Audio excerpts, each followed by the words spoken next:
Cumpleaños feliz, en un cumpleaños de chiquitillo ya. Empezamos ya con la guitarra. Un conciertazo.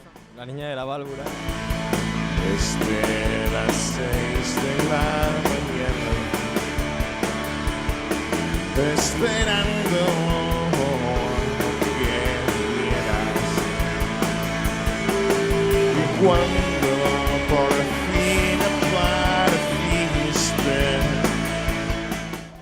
Buah, con mucha gente. Lo que pasa es que están muertos. Y no pude decirte nada.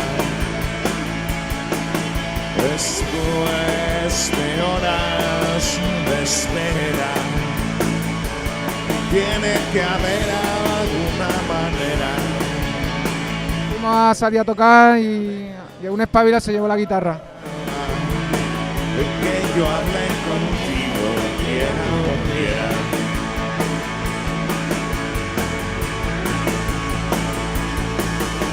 Bajo de las estrellas,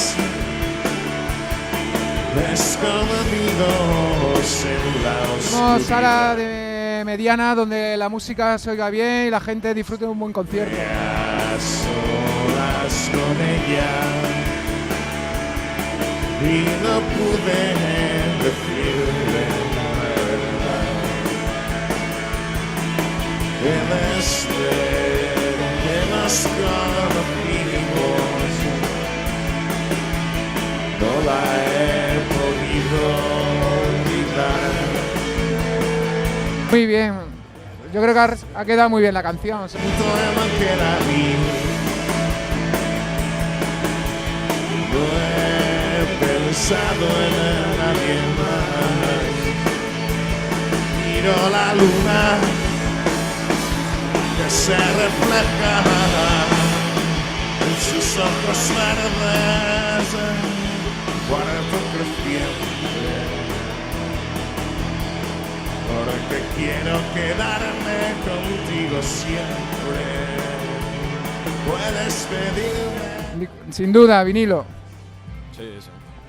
Puedes pedirme lo que tú quieras, que te mereces una corona de estrellas, que te mereces una corona de estrellas,